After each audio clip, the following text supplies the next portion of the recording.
स्वागत। कठोपनिषद की इस श्रृंखला में हमने पिछले सत्रों में नचिकेता द्वारा यम से जो 2 वरदान प्राप्त किए उन पर विस्तृत चर्चा की।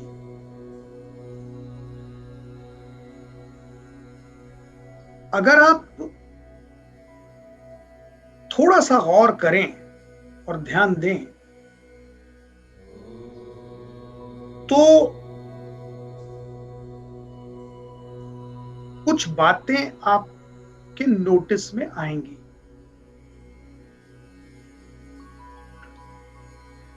जैसे कि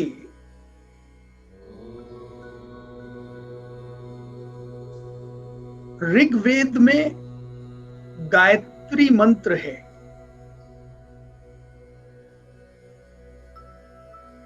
और गायत्री मंत्र से लगभग सभी परिचित हैं।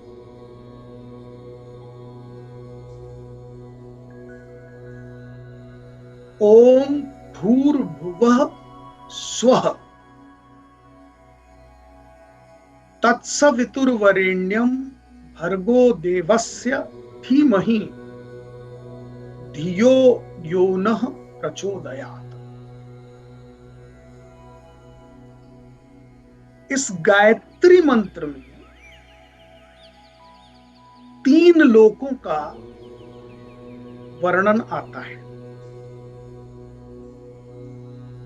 भू, भुवः और स्वः।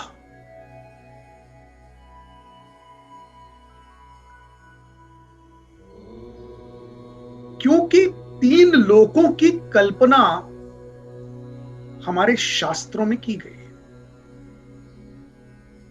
भू अर्थात भूलोक, मृत्युलोक, पृथ्वीलोक। भुवः अर्थात स्वर्गलोक और स्वः अर्थात that space which has a vacuum, आकाश, आसमान। स्वः स्वयं को भी इंगित करता है, मैं खुद। और गायत्री मंत्र के द्वारा याचक सूर्य की उपासना करता है और तीनों लोकों की विजय की प्रार्थना करता है। इसी प्रकार पिछले सत्रों में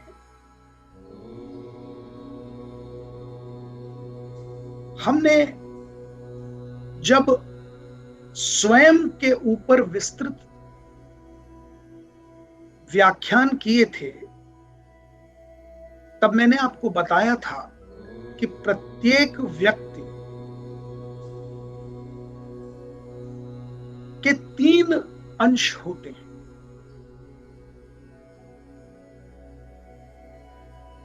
स्थूल शरीर, जो ये भौतिक शरीर आपको दिखाई दे रहा है, इसे हम कहते हैं स्थूल शरीर, फिजिकल बॉडी। पर ये फिजिकल बॉडी हमारे अस्तित्व का एकमात्र अंश है। ये पूर्ण सत्य नहीं है। दूसरा होता है अंतर्मन, जिसे हम कहते हैं कृत्रिम शरीर।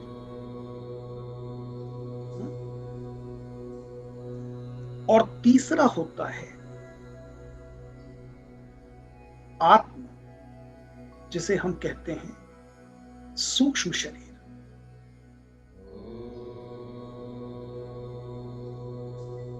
बॉडी, माइंड एंड इंटेलेक्ट, इन तीनों के सम्मिश्रण से हमारा निर्माण होता है।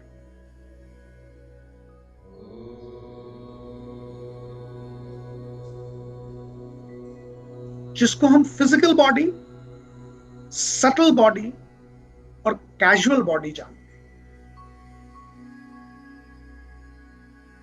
इन विषयों पर हमने विस्तृत चर्चा ऑलरेडी की है। मैं जो ध्यान आकर्षित कर रहा हूं आपका,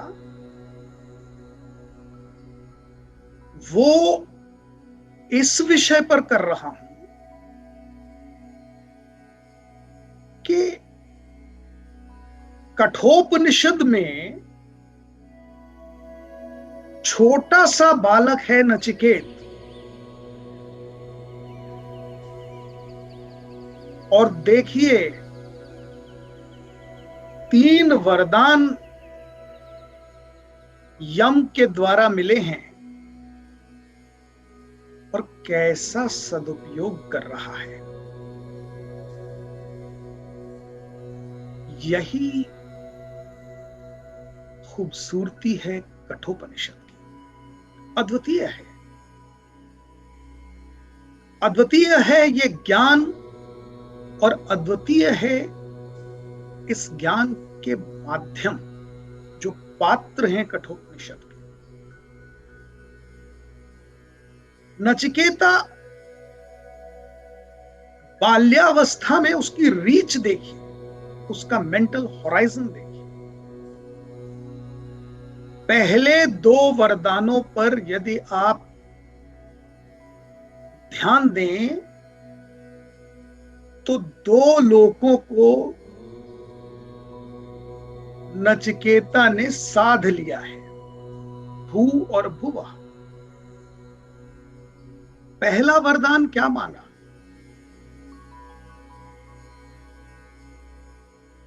कि इस पृथ्वी लोक पर मैं किसी का मन न दुखाऊं, कोई मुझसे वितृष्णा न करे, मेरे अस्तित्व से किसी को क्लेश, विद्वेष, दुख न पहुंचे। देखिए, पिता पहले वरदान में एक सिंबल है। क्यों? क्योंकि पिता रुष्ट हुए हैं। पिता ने क्रोध के आवेश में मृत्यु को सौंप दिया था, अर्थात जो भी मुझसे रुष्ट होगा वो मेरे लिए सदैव बुरा ही विचार करेगा, तिरस्कार करेगा, अपशब्द कहेगा।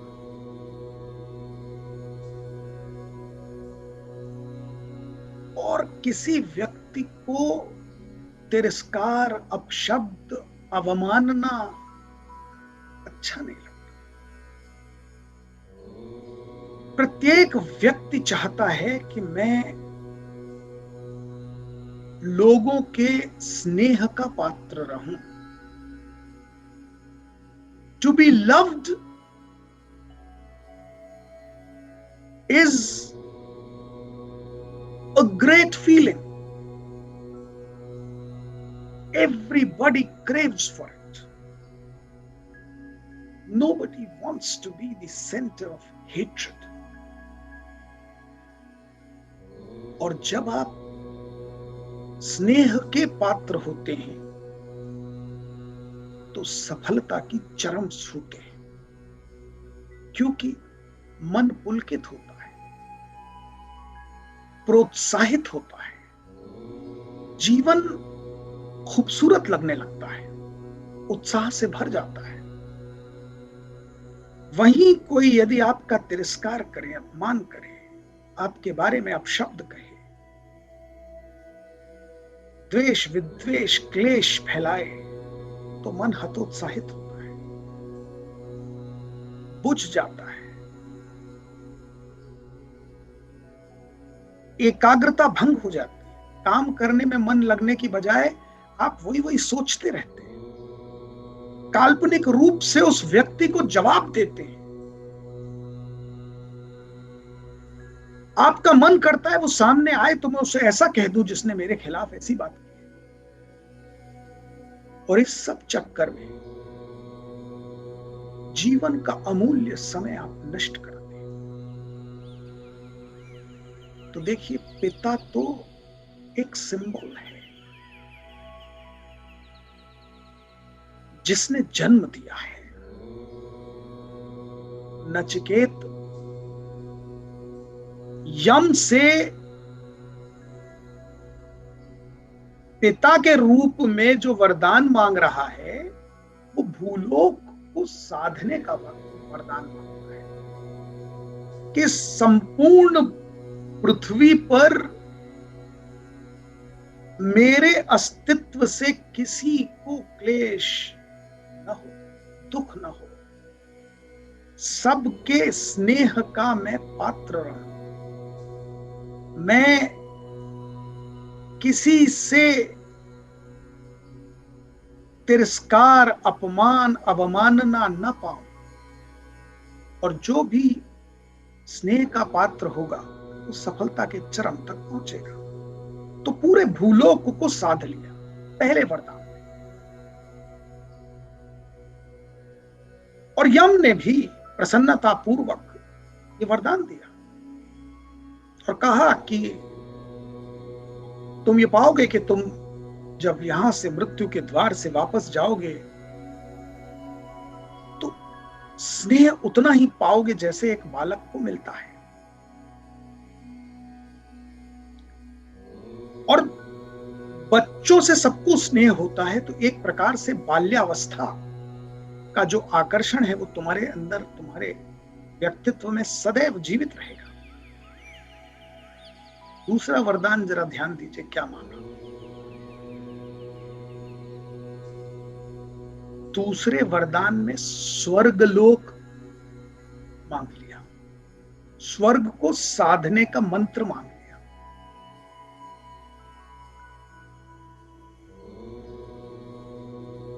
यम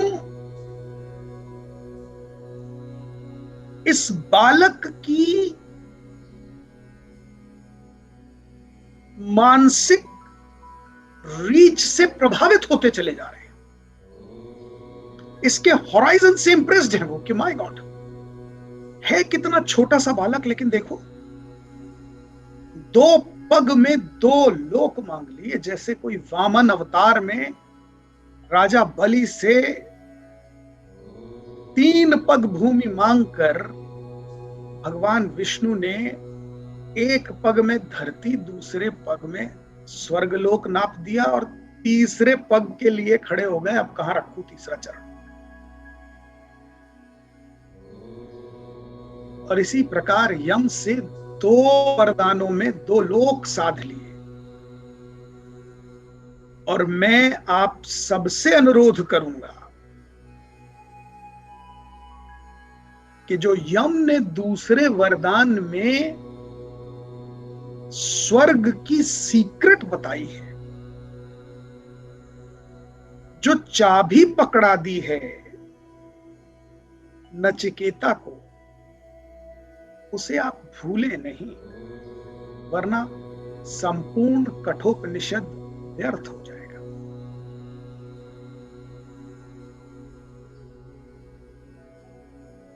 प्रथम अध्याय के प्रथम वल्ली का 14वां श्लोक बड़ा महत्वपूर्ण है,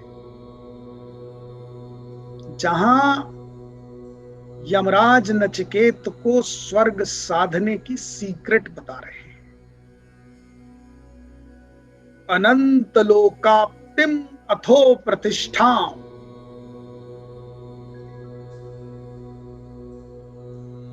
विद्धि त्वमेतम निहितम गुहायाम, अर्थात स्वर्ग लोक, अनंत लोक मतलब जिस लोक का अंत नहीं है, अनंत, उसको प्राप्त करने के जो साधन हैं, उसके जो आधार स्वरूप अग्नि है उसमें तपने के पश्चात ही स्वर्ग लोक की प्राप्ति होती है। और तपने का अर्थ है घनघोर अनुशासन, कठिन संकल्प शक्ति, दृढ़ संकल्प, मन पर काबू, क्योंकि मन चंचल है, मन कई चीजों पर चलता है। मन को कंट्रोल में जो करके अनुशासन का पालन करे वही तप है, वही अग्नि से तपते हुए चलने का मार्ग है, और वही प्रतिष्ठान है, प्रतिष्ठा प्राप्त करने का मार्ग है। विद्धि त्वमेतम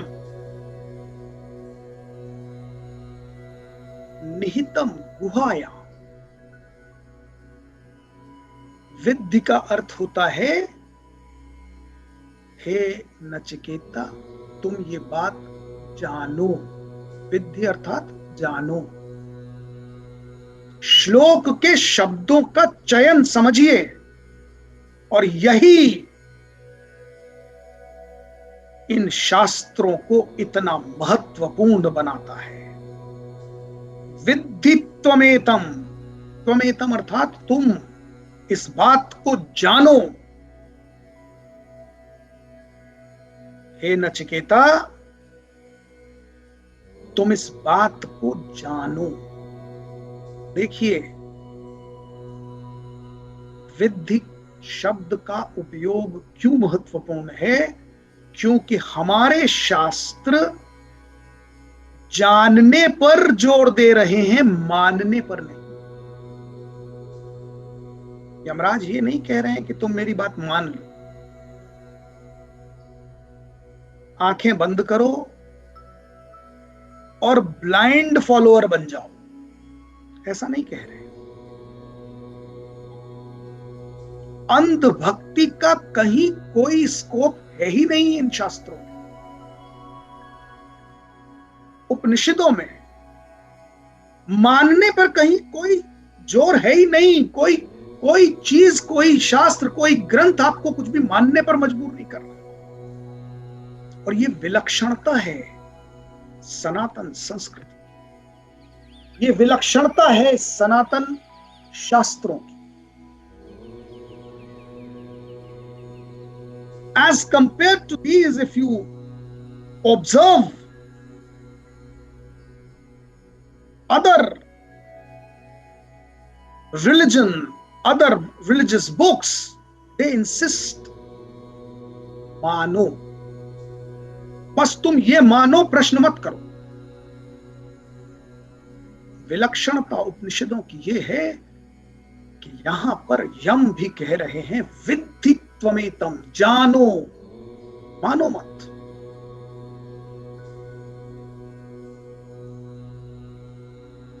और क्या जानो? निहितम गुहायाम, कि स्वर्ग तो तुम्हारी बुद्धि की गुफा में ही छिपा हुआ है।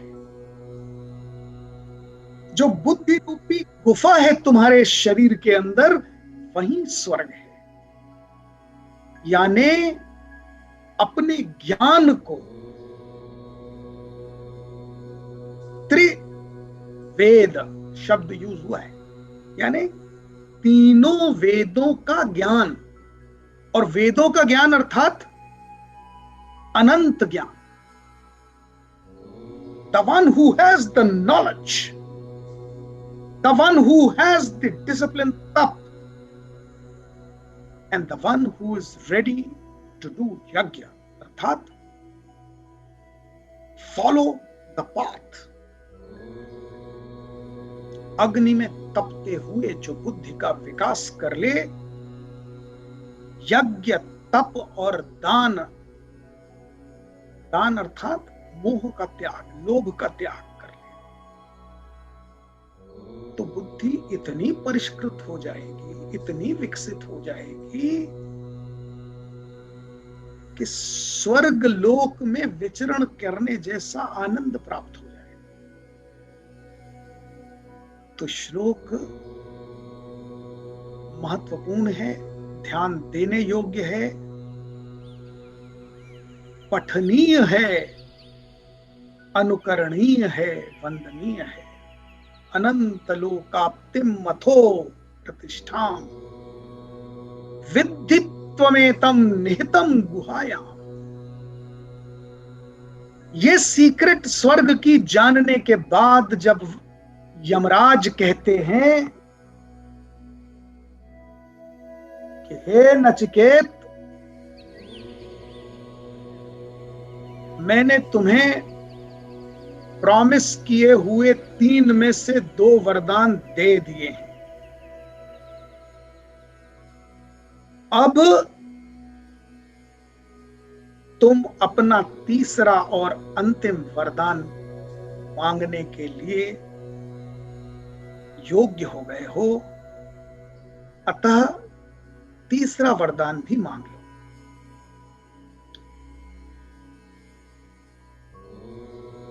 Now the time has come that Yamraj will be flummoxed.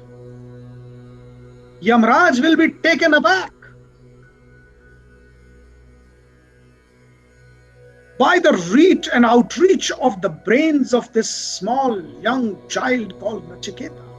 कि जो तीसरा वरदान वो मांगने वाला है, उसके लिए यम भी प्रिपेयर्ड नहीं है।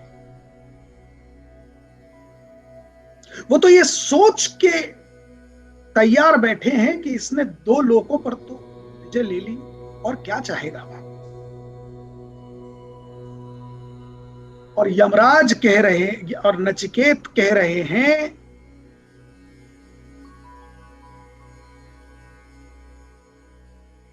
कि ये यम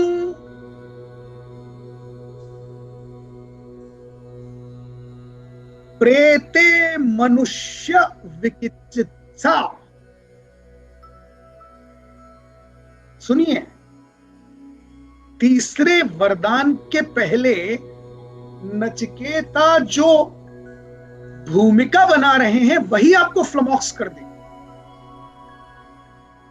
अमेज कर देगी कि क्या कमाल की बुद्धि है।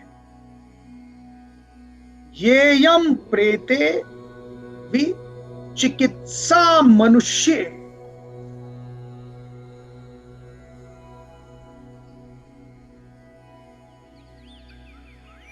अस्याप्ति एके नायमस्यति च एके।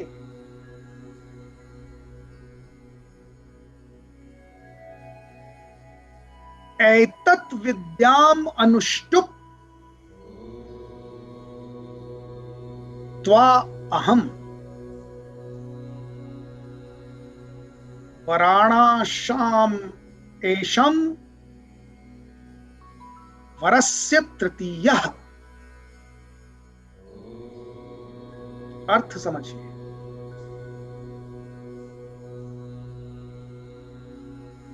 कि हे मृत्यु,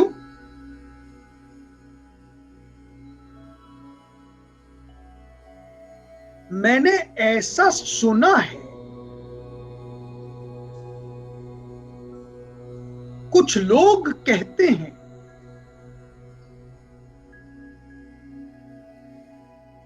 कि मृत्यु के पश्चात आत्मा का अस्तित्व समाप्त हो जाता है, किंतु कुछ लोग कहते हैं कि मृत्यु के पश्चात भी आत्मा का अस्तित्व सदैव रहता है।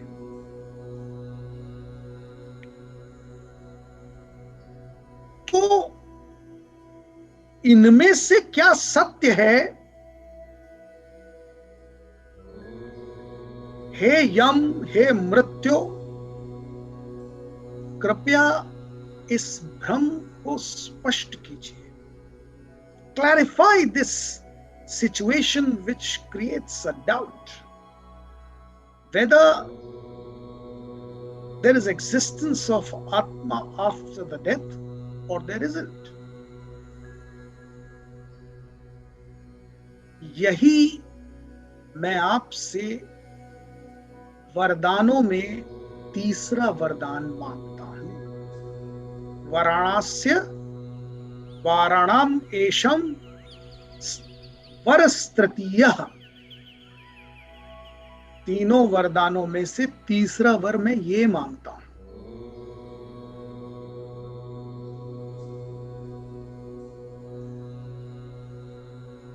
क्या मांग रहा हूं? येयम प्रेते विचिकित्सा मनुष्य। मनुष्यों के बीच एक भ्रम है कि प्रेत बनने के पश्चात ये आत्मा का अस्तित्व नहीं। कुछ लोग कहते हैं अस्तित्व एके नायम अस्तित्व च एके। कुछ कहते हैं नहीं होता है, कुछ कहते हैं होता है। यम भौचक हो गए कि अरे बाप रे ये क्या हो। उन्होंने सोचा ही नहीं था कि एक बालक इतना क्लिष्ट, इतना सूक्ष्म ज्ञान, इतना गूढ़ ज्ञान जानने की इच्छा भी रख सकता है।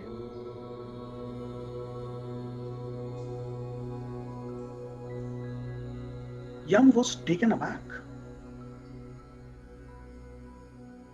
उनको लगा ये संभव नहीं है कि एक बच्चा इस तरह की बात कर रहा है। और आप गौर कीजिए कि ये है तीसरा इंपॉर्टेंट स्तंभ मनुष्य के जीवन का, मनुष्य के अस्तित्व का, जिस पर नचिकेता टच कर रहा है। उसने भौतिक शरीर से संबंधित इस भूलोक को साध लिया। प्रथम वरदान में उसने अंतर्मन से संबंधित स्वर्गलोक को साध लिया। द्वितीय वरदान। और मैंने आपसे कहा था जो यम ने सोचा भी नहीं, कहां पहुंच रही है बात। तीसरे वरदान में आत्मा को साधने की बात कर रहा है नचिकेता। शरीर साध लिया, अंतर्मन साध लिया, रह गया आत्मा। बॉडी माइंड के बाद इंटेलेक्ट वो भी साध रहा है। कृत्रिम शरीर, स्थूल शरीर साध लिया, अब सूक्ष्म शरीर की तरफ जा रहा है। और ये जो सीक्वेंस है, ये जो डायरेक्शन है क्वेश्चंस का, इसको यम भी समझ नहीं पाए, क्योंकि शुरुआत इतने भोले क्वेश्चन से की कि मेरे पिता को प्रसन्न कर दीजिए। फिर बताइए मतलब स्वर्ग क्या होता है, क्योंकि खुशी, एक आदमी को मन की खुशी चाहिए, सुख चाहिए, इसी प्रकार के स्वर्ग की जो कल्पनाएं हैं वो चाहिए। तो वो समझते रहे कि जैसे ऑर्डिनरी लोगों की एक इच्छाएं, आकांक्षाएं होती हैं, तो वही है इस बालक की। लेकिन वो समझ नहीं पाए कि ये एक एक प्रश्न में एक एक लोक साध रहा है। और मैं आपका ध्यान आकर्षित इसलिए कर रहा हूं कि लार्जर पिक्चर देखिए कठोपनिषद की। Study Kathopanishad comprehensively. अगर आप इन माइन्यूट्स को चूक गए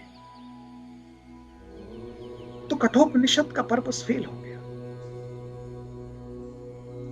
अगर आपने ये मीमांसा नहीं पकड़ी कि what is this message of Kathopanishad, तो व्यर्थ हो गया कठोपनिषद का अध्ययन। इस प्रकार है कि आप कुछ ऐसा मांग लें किसी से जिसकी उसने कल्पना ना की।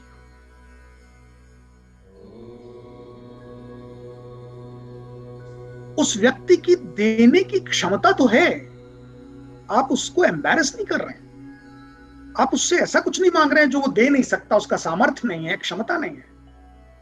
किंतु जिस देने की बात उसने की थी, उसने कल्पना नहीं की थी कि मुझसे ये मांग लेगा।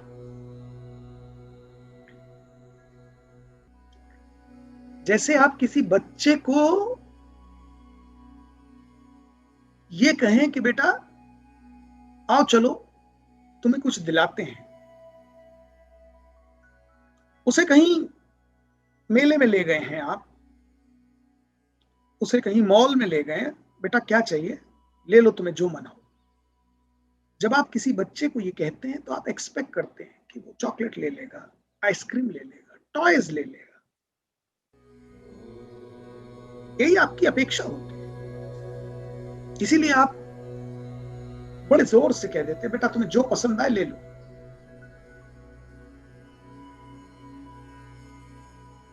लेकिन आप चमत्कृत हो जाएंगे यदि वो जाए और फिलॉसफी की बुक उठा ले, मुझे ये चाहिए। You'll be taken aback, अरे चॉकलेट आइसक्रीम नहीं चाहिए, नहीं मुझे ये बुक चाहिए। और वो बुक ऐसी हो जो आपको लगे रे बाप रे इस बच्चे की बुद्धि में आएगी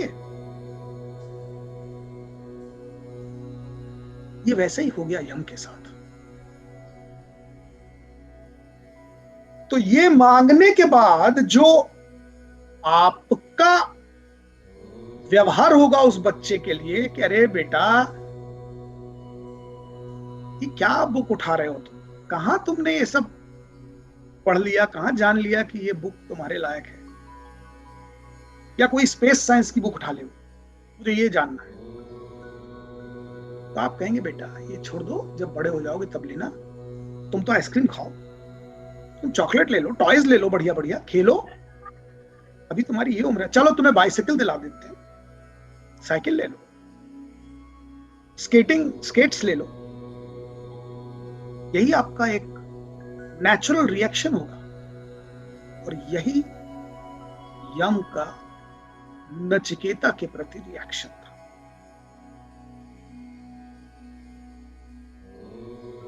जैसे आप उस बच्चे को समझाएंगे कि बेटा ये जो तुमने बुक उठाई है ना, ये स्पेस साइंस है, बड़े बड़े साइंटिस्ट को नहीं समझ में आती है लैंग्वेज, अच्छे अच्छे वैज्ञानिक नहीं समझ पाते बेटा, अभी तुम बहुत दूर हो, तुम पहले ग्रेजुएट हो जाओ, पोस्ट ग्रेजुएट हो जाओ, इस फील्ड के बेसिक्स समझ लो, फिर ये सब स्पेस साइंस की बुक वगैरह, अभी तो तुम्हारी उम्र नहीं है, अभी तो टॉयज की उम्र है। ऐसे ही यमराज नचिकेता को तरह तरह के प्रलोभन दे रहे। अब देखिए, सबसे पहले यम नचिकेता से कहते हैं कि अरे ये क्या मांग लिया बेटा, ये वो गूढ़ ज्ञान है, ये इतना सूक्ष्म दर्शन है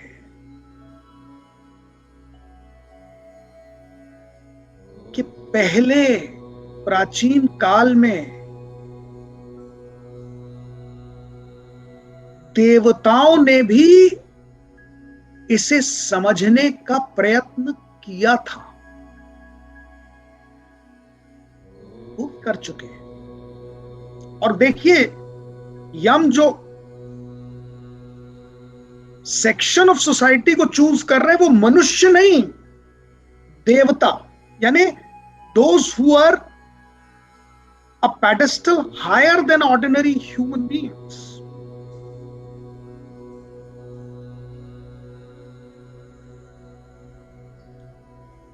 और देवताओं की समझ के परे है, प्रयास किया था उन्हें भी यही संदेह था कि मृत्यु के पश्चात आत्मा का अस्तित्व रहता है या नहीं रहता है, किंतु वो समझ नहीं पाए।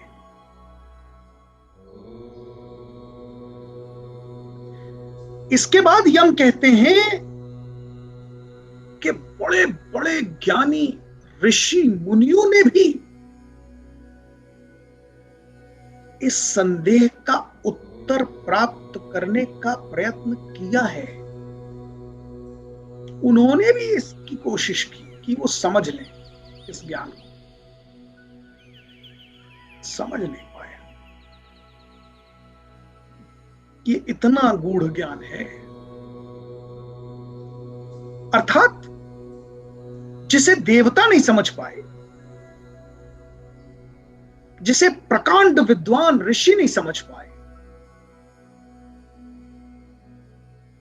हे बालक, तो कहां इस विषय में पढ़ रहे हो? ये तुम्हारी समझ के परे है। अपने इस वरदान को वेस्ट मत करो। अब देखो, ऐसा है कि मैंने तो प्रॉमिस कर दिया है तुमको,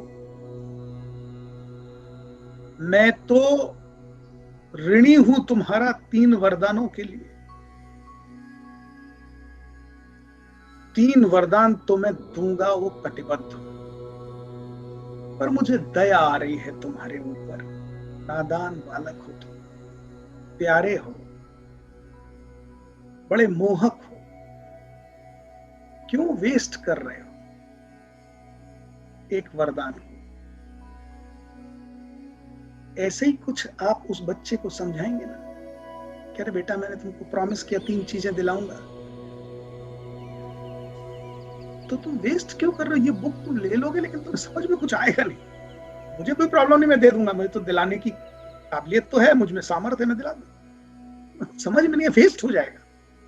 इससे बेहतर कोई टॉय ले लो, खूब खेलो, बढ़िया मजा आएगा। बैट ले लो, बॉल ले लो, स्केट्स ले लो, साइकिल ले लो, जिसको यूज कर सको। ये तो तुम्हारे कुछ काम ही नहीं आएगी। यमराज नचिकेता को हतोत्साहित कर रहे हैं इस तीसरे वरदान के लिए, डिस्करेज कर रहे हैं। अभी मैं यहां एक क्षण का डिटूर कर रहा हूं, दूसरी तरफ ले चल रहा हूं आपको। यमराज के व्यवहार को आगे बढ़ाने से पहले वापस नचिकेत की सोच पर ले चल रहा है। थोड़ा गौर कीजिए, ध्यान दीजिए। इस तीसरे वरदान में जो संदेह नचिकेता ने प्रकट किया, श्लोक पर थोड़ा ध्यान दीजिएगा। उसने कहीं भी ये नहीं कहा है, देखिए विलक्षण है ये बालक, उसने कहीं भी ये नहीं कहा कि मुझे संदेह है कि आत्मा का अस्तित्व मृत्यु के पश्चात रहता है कि नहीं रहता है। कहीं नहीं कह रहा है। और कीजिए आप, वो क्या कह रहा है यमराज से? मैंने ऐसा सुना है, कुछ लोग ऐसा कहते हैं कि मृत्यु के पश्चात आत्मा का अस्तित्व रहता है।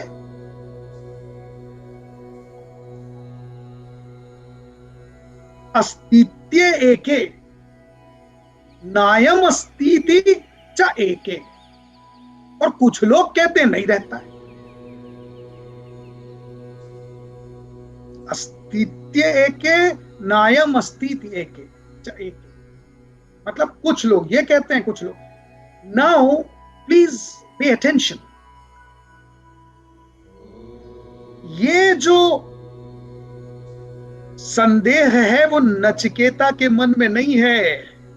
नचिकेता इससे कहीं अधिक ज्ञानवान है, विलक्षण है, जानता है। और अगर आप अपना माइंड अप्लाई करेंगे तो आपको विश्वास हो जाएगा कि नचिकेता को इसका आंसर पहले से ही पता है। कैसे? क्योंकि जहां से कठोपनिषद का प्रारंभ हुआ है, वहीं पर यह स्पष्ट है कि नचिकेता आत्मा के अस्तित्व को स्वीकार करता है। मृत्यु के पश्चात भी आत्मा रहती है, इस बात को वो स्वीकार तभी कर चुका जब उसके पिता दान में दग्ध तृणा, दुग्ध दोहा, निरिंद्रिया, इस प्रकार की गौएं दान में दे रहे थे। तो वो कहता है कि इससे तो, इस प्रकार का दान देने से तो मात्र नरक लोक ही प्राप्त होगा, अर्थात मृत्यु के पश्चात आत्मा के अस्तित्व को स्वीकार कर रहा है ना, तभी तो उसके मन में एक क्वेश्चन आ रहा है कि परलोक कैसे सुधरेगा। ये दान है, ये दान नहीं है, ये तो आप अपने निरुपयोगी चीजों को एक किसी व्यक्ति को बस चिपका रहे हैं। तो आप समझिए कि he is accepting the existence of आत्मा post death, he does not have any doubt about it. और दूसरा प्रमाण आपको मिलेगा जब वो दूसरे वरदान में स्वर्ग लोक साधने की बात कर रहे हैं। Even then he accepts that. इहलोक और परलोक दोनों साध लिए ना दो वरदान में, तो इहलोक भी साध लिया, परलोक भी साध लिया, और तो तीसरा जब ये आदमी जानता है तो ये ऐसी बात क्यों करेगा। इसलिए नचिकेत स्वयं पर रख के नहीं कह रहा कि मैं अस्तित्व को के बारे में संदेह है, कह रहा है कुछ लोगों से मैंने ऐसा सुना है, कुछ लोगों से क्लैरिटी चाहिए। और यम मुस्कुरा रहे हैं, प्रभावित है। बालक तो विलक्षण है, जैसे कोई भी प्रभावित होगा किसी बच्चे से जो एक अनयूजुअल सी चीज डिमांड कर ले।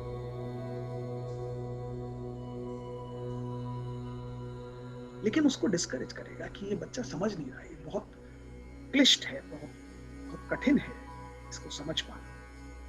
इसलिए वो उसको अवगत करा रहे हैं, कंपैरेटिव नरेशन दे रहे हैं कि देवता नहीं समझ पाए, ऋषि मुनि नहीं समझ पाए, बड़े बड़े दिग्गज समझ के बाहर है, तुम कहां ये सब चक्रों में पड़ रहे हो। अब नचिकेत का उत्तर सुनो।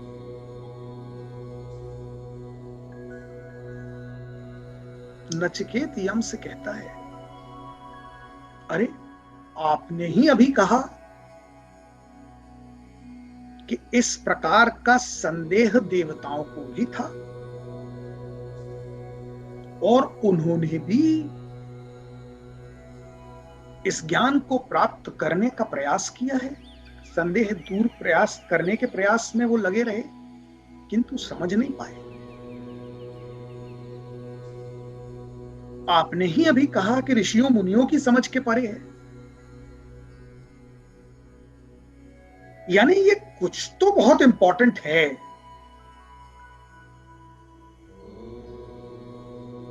तो अगर ये इतना इंपॉर्टेंट है तो मुझे यही चाहिए। आप देखिए बाल और बाल हट तो आप जान, जितना यम उसे डाइवर्ट करने की कोशिश कर रहे हैं, उसका दिमाग हटाने की कोशिश कर रहे हैं, बहकाने की कोशिश कर रहे हैं, उसका माइंड डाइवर्ट कर रहे हैं, उतना उतना उसमें बाल हट आ रहा है। अरे अरे ये तो बहुत इंपॉर्टेंट है। आप मना कर रहे हैं मतलब ये अब तो यही चाहिए। यही बच्चे होते हैं। और देखिए इसीलिए कठोपनिषद का ज्ञान देने के लिए जिन पात्रों का चयन किया गया है, कितनी खूबसूरती है कि ये बात एक बच्चा ही कर सकता है। तो इसको, इस प्रश्न वरदान प्राप्त करने वाले पात्र को बच्चा बनाओ। और कीजिए, खूबसूरती पर ध्यान दीजिए, ये विलक्षण साहित्य है।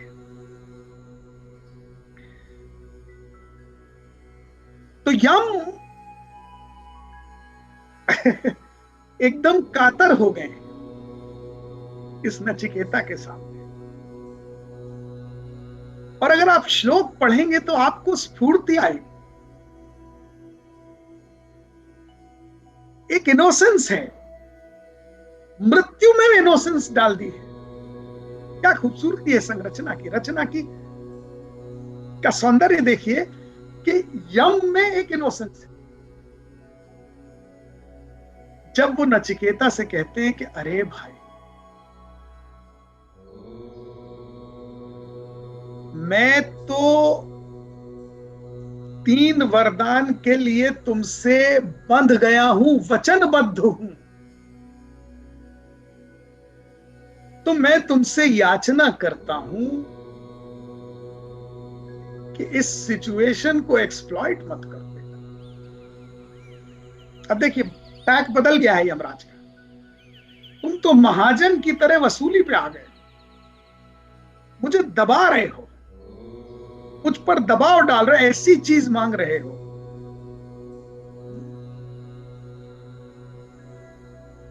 जो तुम्हारे लायक नहीं है, और मुझे भी तुम बड़े धर्म संकट में डाले दे रहे हो। जो ज्ञान अच्छे अच्छों को नहीं पता तुम उससे वो मांगे ले रहे हो। तो ऐसे महाजन की तरह से व्यवहार मत करो, मुझ पर इतना दबाव मत डालो, मुझे एक्सप्लॉइट मत करो। कृपा करके अपना ये तीसरा वरदान विड्रॉ कर लो, वापस ले लो, कुछ और मांग लो।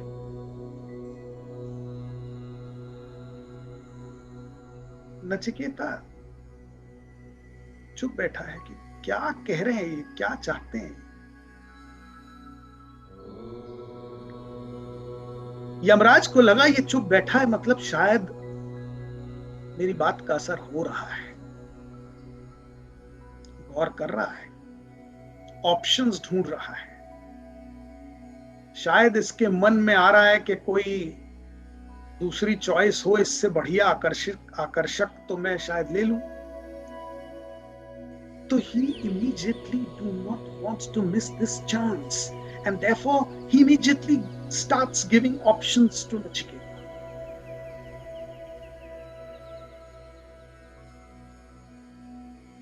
जैसे कोई आदमी थोड़ा कंफ्यूज लगे और आप उसकी सोच को एक डायरेक्शन देना चाहते हैं, तो आप उसकी सहायता करते हैं। अरे देखो तो मैं बताता हूं, अच्छा तुम कंफ्यूज हो रहे हो ना, मैं तुम्हें समझाता हूं। ऐसे भाव में यमराज आ गए।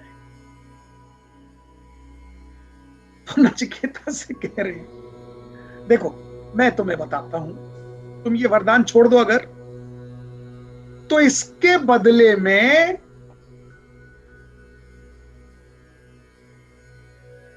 मैं तुम्हें शतायु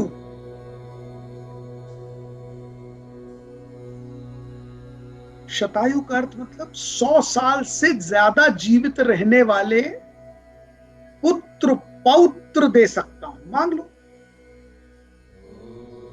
मतलब भरा पूरा परिवार हो तुम्हारा और लंबी आयु वाले, 100 200 300 साल वाले जितने चाहिए।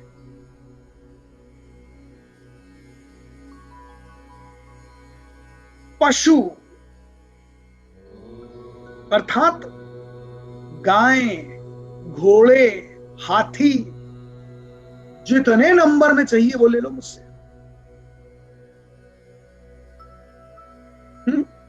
प्रलोभन देखिए, नचिकेता को जो प्रलोभन दिए जा रहे हैं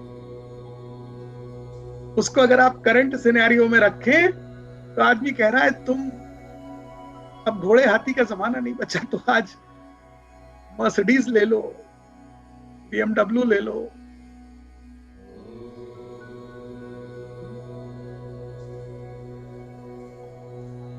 और बेहतरीन कोई चीज हो, हेलीकॉप्टर ले लो, प्राइवेट याच ले लो, प्राइवेट प्लेन ले लो। अरे ये सब लो, तुम कहां है मृत्यु और उसकी आत्मा और अस्तित्व में कहां टाइम वेस्ट कर रहे हो। भरा पूरा परिवार ले लो,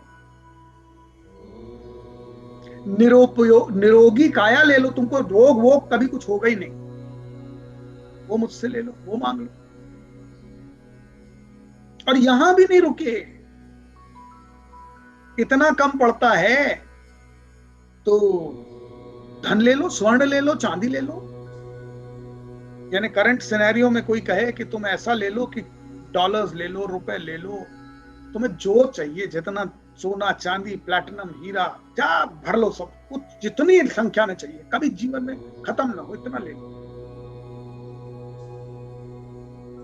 महल ले लो, जमीन जायदाद ले लो, इतनी ले लो कि जिसको नाप ना पाए कोई। आप देखिए ये जितने प्रलोभन हैं, यही तो आम मनुष्य की आकांक्षा है। that I must have a swelling bank balance, I must have property, I must have luxury cars,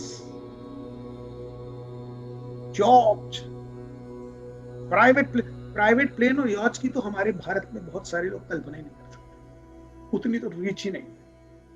यहाँ तो कार और बंगला हो गया बस बहुत है, थोड़ा मोड़ा लैंड हो, फार्म हाउस हो,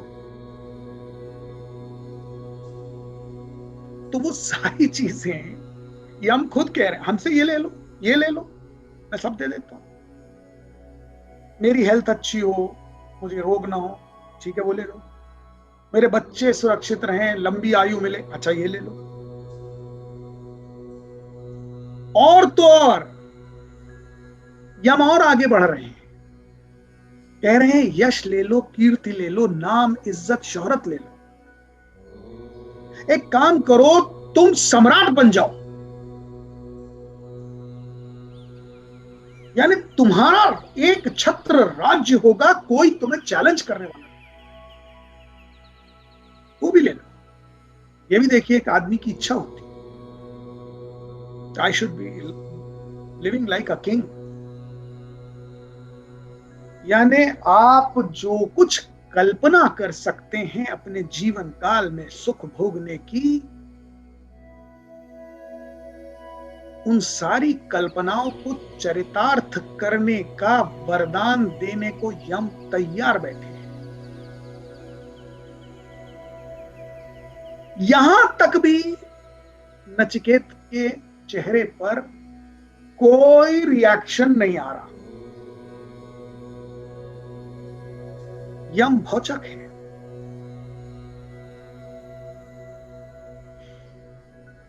प्रलोभन बढ़ाते जा रहे हैं, कहीं तो टूटेगा, कहीं तो ब्रेक होगा, कहीं तो झुकेगा। तो अब इससे आगे क्या बढ़ गए, अच्छा देखो ऐसा करते हैं, ये जो मैं अभी तक आइदर और लगा रहा था, मैं आइदर और भी रिमूव कर लेता हूं, ये सब कुछ एक साथ ले लो। पहले मैंने कहा पुत्र पौत्र से शतायु परिवार ले लो, या पशु ले लो, या धन ले लो, स्वर्ण ले लो, या जमीन जायदाद ले लो। अब मैं ये सबके बीच में से या हटा देता हूं, ये सब कुछ ले लो एक साथ। नचिकेता के चेहरे पे शिकन, कोई असर ही नहीं हो रहा, सोचने को भी तैयार नहीं। यमराज परेशान है कि ये कुछ बोलता ही, ये तो उसके चेहरे पे कहीं कोई फर्क ही नहीं पड़ रहा, ये आकर्षित ही नहीं हो रहा कि क्या चाहता क्या है। तो जो कुछ यम सोच सकते थे इस पृथ्वी लोक पर, सारे प्रलोभन दे दिए। यमराज ने डिग्री बढ़ाई, स्वर्गलोक के सुख भी ऑफर कर दिए। अच्छा ऐसा करते हैं, ये सब तो ले लो, इस पृथ्वी के सम्राट बन जाओ, और जब तक राज करना चाहो करो, 100 साल 200 साल 500 साल। इसके अलावा मैं तुम्हें स्वर्ग की वो अप्सराएं प्रदान करने को तैयार हूं जो तुम्हें पृथ्वी लोक में उपलब्ध नहीं हो सकती। पृथ्वी पर इतनी सुंदर नारी है ही नहीं, इसीलिए जिन अप्सराओं की आकांक्षा में बड़े बड़े देवता और ऋषि लालायित हैं, वर्षों वर्षों तप करते हैं, मैं तुम्हें वो दे दूं, वो भी ले लो।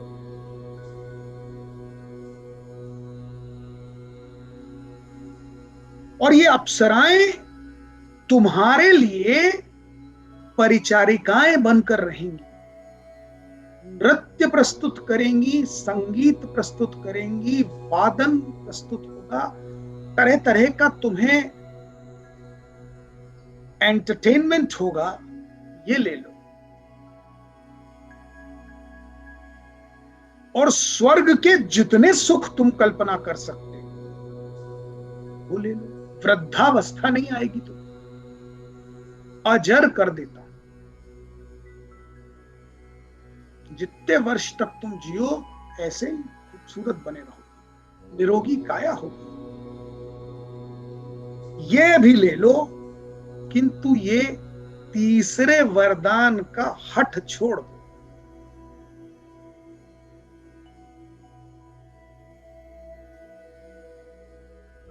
Nachiketa is a tough nut to crack. He is not ready to negotiate with Yamraj. He is not interested in any of the proposals given by Yamraj. Now listen to his reply. What does he say? He says, हे मृत्यु, आपने मुझे जितने भी प्रलोभन दिए हैं,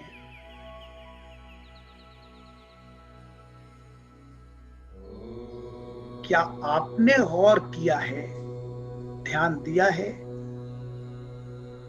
कि ये सारे के सारे प्रलोभन कभी न कभी समाप्त होने वाले हैं।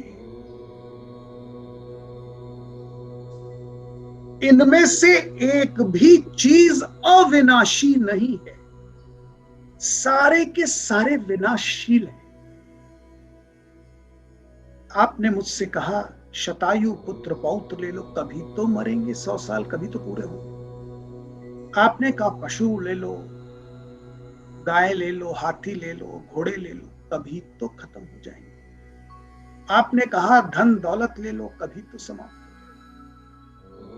धरती ले लो, किला ले लो, महल ले लो, अरे कभी तो खंडहर हो जाएगा। आप मुझसे कह रहे हैं अप्सराओं का नाच देख लो, अरे कितना नाच देखूंगा। हे मृत्यु, जब बड़े से बड़े विद्वान ऋषियों और देवताओं की भी एक उम्र की सीमा है, वे भी समाप्त हो जाने वाले हैं। तो ऐसे क्षण भंगुर विनाशशील वस्तुओं का मैं करूंगा क्या? जो कुछ प्रलोभन आप दे रहे हैं, मैं इसमें फंसने वाला, मुझे नहीं चाहिए। आप कह रहे हैं इज्जत ले लो, शोहरत ले लो, क्या करूंगा? वो यश कीर्ति क्षण भंगुर है। ऐसे जाने मुझसे पहले कितने कीर्तिवान लोग आए जिनके नाम का डंका पिटा, वो समाप्त हो गए, फिर कोई नया आ गया। ये पहला एस्पेक्ट है जिस पर आप गौर कीजिए। ये देखिए, ये बालक यम से कह रहा, दूसरा एस्पेक्ट बता रहा है यम। वो कह रहा दूसरी एक बात आप ही ने कही कि इस ज्ञान को देवता समझना चाहते थे तो देवता को नहीं समझ में आया, प्रकांड विद्वान ऋषि मुनि समझना चाहते थे, उनको समझ में नहीं आया। अर्थात इस विषय का ज्ञान ही किसी को नहीं। तो आपके सिवाय मुझे गुरु मिलेगा कौन? इन प्रलोभनों में लिप्त होकर मैं ये ले लूं और सोचूं चलो कहीं और से ये ज्ञान में ले लूंगा, तो जब आपके अलावा किसी को ये ज्ञान ही नहीं है तो मैं जाऊंगा किसके द्वार? और आपसे बेहतर गुरु कोई नहीं, आपसे बेहतर ज्ञानी कोई। और मैं छोटा सा बालक जिसे आप इस मृत्यु के द्वार से वापस भेजने वाले हैं। अर्थात आपकी कृपा पात्र तो मैं बन चुका हूं। जिस पर यम की कृपा हो चुकी है वो मृत्यु से क्या डरेगा? तो आप मुझे चिरायु, शतायु, ये सब क्या? अरे मैं तो आपके आशीर्वाद का पात्र ऑलरेडी हो चुका हूं। जिस पर आपकी कृपा है उसे मृत्यु से क्या भय? चिरायु हो या अल्पायु हूं, मुझे तो आप ही की शरण में आना है। तो ये भी आप पता नहीं क्या क्या प्रलोभन दे रहे हैं।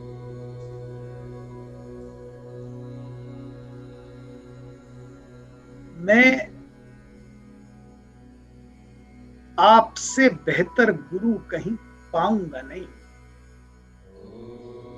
ना आपसे बेहतर कोई समझाने वाला मुझे मिलेगा, ना आपसे बेहतर मेरे प्रश्न का उत्तर कोई दे पाएगा, ना व्याख्या कर पाएगा, ना प्रैक्टिकल एस्पेक्ट समझा पाएगा। क्योंकि थोड़ा मोड़ा अगर किसी को ज्ञान भी होगा तो थियोरेटिकल होगा। आप तो स्वयं मृत्यु है, आत्मा के पश्चात होता क्या है इसकी प्रैक्टिकल नॉलेज है आपको।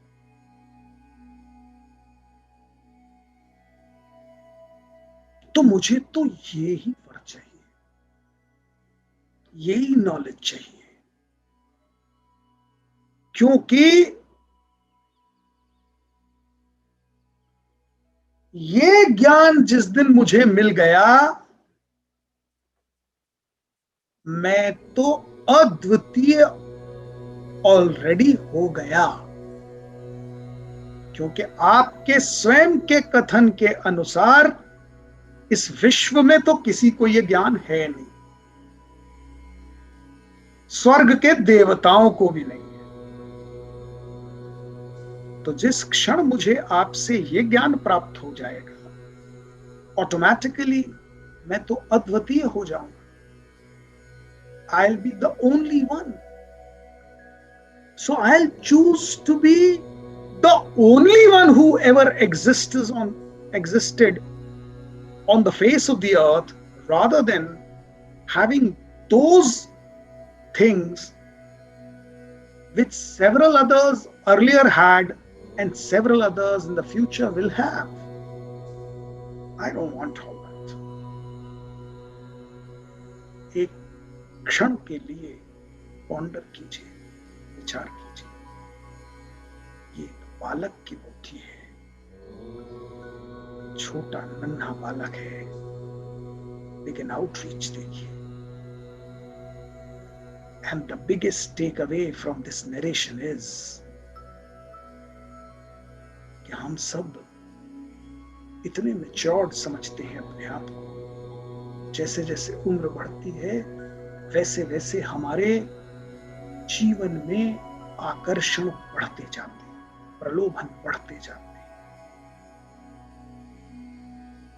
हम उसी माया के चक्रव्यूह में फंसते चले जाते हैं। हमारे लिए ये जितने आकर्षण यम ने दिए हैं, वही सबसे महत्वपूर्ण हो जाते हैं। जीवन में सुख की परिभाषा ही हमने धन से कनेक्ट कर ली है। धन, दौलत, यश, कीर्ति, शोहरत, यही सुख की परिभाषा समझ ली है। The biggest takeaway by this session is, जो नचिकेत कह रहा है, ये सब क्षणभंगुर है, इसके चक्कर में मत पड़ो। ये तो आज नहीं कल समाप्त हो जाने वाला है। ये सनातन नहीं है, निरंतर नहीं है। ज्ञान सनातन है, ज्ञान निरंतर है, ज्ञान सदैव रहेगा। और अगर आप ज्ञानी हैं तो इस शरीर की मृत्यु के पश्चात भी आप जीवित रहेंगे, क्योंकि आपका ज्ञान पीढ़ी दर पीढ़ी चलता रहेगा। ज्ञान आपको मृत्यु के पश्चात भी जीवित रखता है। ये सारे प्रलोभन से जितनी तटस्थता, जितनी जल्दी हो जाए, उतने शक्तिशाली, भयमुक्त बन जाते हैं आप। मुझे आशा है कि आज के इस व्याख्यान में आपको आनंद आया होगा, क्योंकि आज हमने कठोपनिषद के प्रथम अध्याय की प्रथम वल्ली को यहीं समाप्त किया। ये जितना नचिकेता और यमराज का इंटरैक्शन है, ये 29 श्लोकों में विभाजित है। आज हमने प्रथम वल्ली के 29 श्लोक पूर्ण किए हैं। अगले सत्र में हम द्वितीय वल्ली से उस ज्ञान की ओर बढ़ेंगे जिसको प्राप्त करने के लिए नचिकेता कटिबद्ध है, जिसके अलावा नचिकेता को कुछ भी स्वीकार नहीं है। और जिस क्षण वो ज्ञान का आनंद आप लेने लगेंगे, रसास्वादन लेने लगेंगे, मैं पूरे विश्वास से कहता हूं कि विश्व का कोई प्रलोभन आपको प्रभावित नहीं करेगा। इतना प्रोत्साहन से भरा ज्ञान है, इतना आकर्षक है कि उससे बड़ा कोई आकर्षण विश्व में मिलेगा नहीं। इतना सौंदर्य है, इतना गूढ़ गहन ज्ञान है कि उसके आगे सब कुछ फीका लगेगा। अगले सत्र में द्वितीय वल्ली का व्याख्यान प्रारंभ करेंगे।